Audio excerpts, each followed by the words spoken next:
The CSDs were created, dematerialization was enforced in order to create efficiency, which to take out problems in a paper-based world or in an immobilized world, right? Tokenized securities, tokenized assets, it's not going to follow the same path. It is not going to go out there to solve some problems in today's electronic world or dematerialized world. It is probably going to take off on the basis of solving problems in some parallel asset classes, in aspects that are not listed on stock exchanges and not handled the way CSDs handle them today.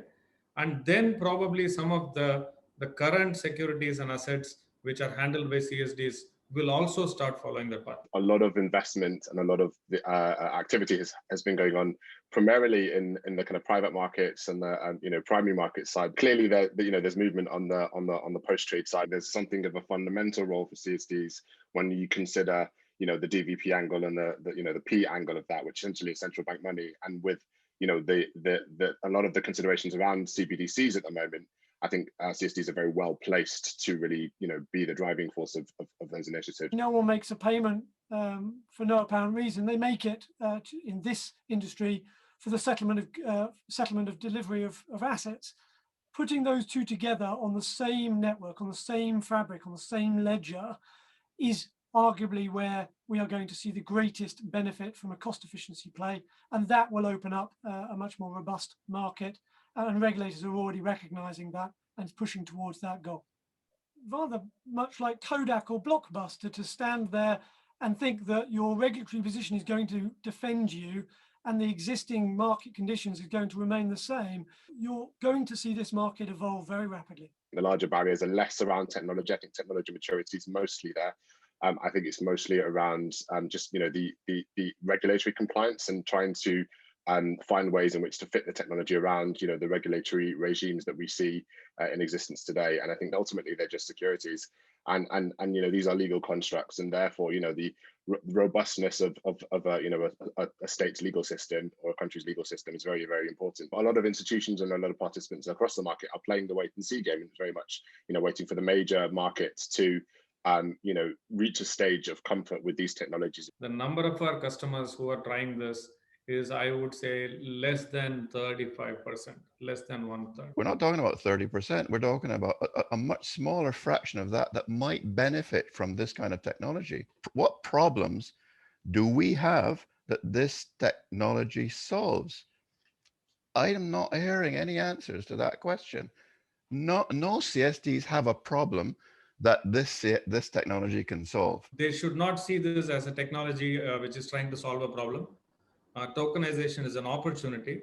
It will be parallel to what a lot of CSDs see as the purpose of their existence today. When this runs in parallel, if they do not adopt not just technology, they have to adopt a different way of doing business. We've just done 30 years of investment in the public securities market, and to a great less extent, that's serving its purpose. The challenges that we see in there are solved, but actually the private security market is a much larger one, and there is no desire to move those to centralized repositories. What we are watching is those private securities being moved very rapidly onto decentralized platforms.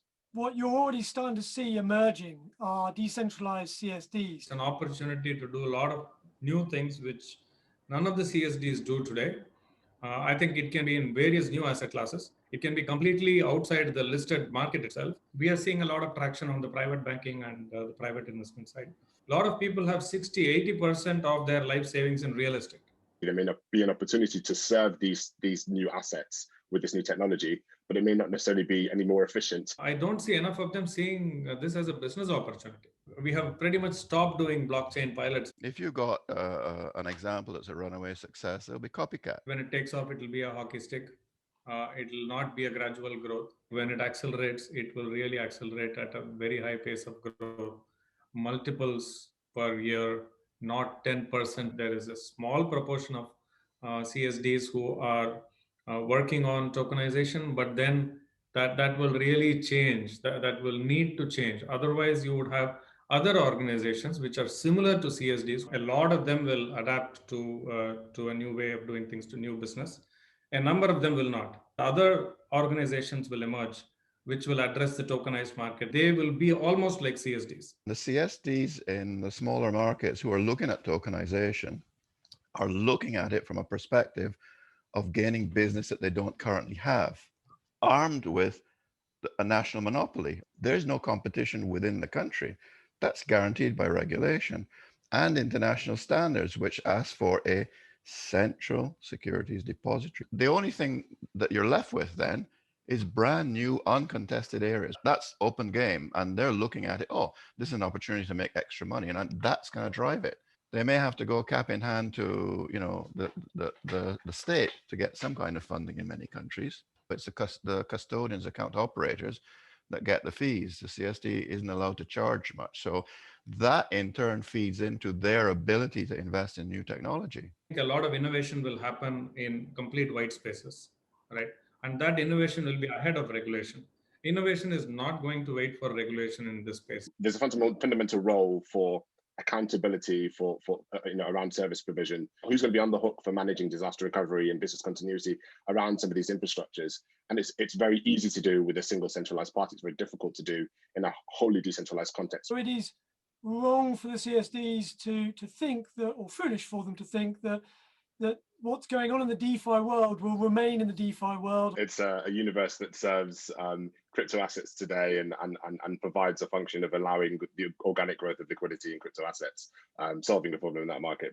But I don't think that would fly in a regulated context. It is wrong to state that the crypto market is unregulated. The regulator does come knocking when you start to do regulated activities. Everything gets regulated eventually, right? I think it's like everything gets taxed eventually. A lot of big custodians, they're talking to us. They are not seeing this as a complete disruption, a lot of them. They are trying to see how tokenized assets and today's, you could say, digital or electronic securities coexist, and how do we do both, right? In that sense, I think they are preparing themselves. They are not really, going for it. But they are asking for readiness. A lot of the custodians want readiness. Existing customers almost certainly will get that either at a heavy discount or for nothing. Cost is not the barrier. When they see this as an opportunity, the business case takes care of itself. Price will not be an issue.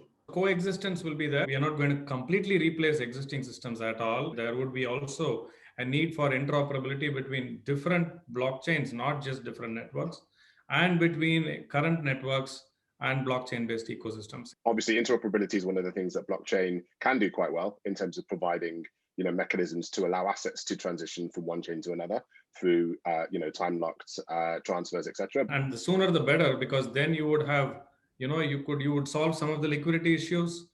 You could have better flow. And when there is better flow, you will solve a lot of the business case issues. One needs to consider the fragmentation of liquidity. If I'm a member of an exchange and I'm trading two separate stocks, it's more efficient for me to have cash in a single CSD to settle both of those transactions, unless there is an underlying DLT ledger that connects that together and makes that seamless. They will compete, and a lot of the liquidity, it's possible that it will go to the tokenized world, particularly if the tokenized world enables you to trade in smaller pieces. It would lead to a lot of democratization of access to investment. The CSDs don't have anything to worry about in respect of their current business. I think if you run the experiment long enough, another 50, 100 years, I think you may find that the pressure to centralize again and standardize will come back. The pendulum will swing back again in that direction. The CSD does exactly what it says on the tin. It is a central repository. They haven't just centralized the depository, they've centralized the registry and the maintenance of investor records themselves.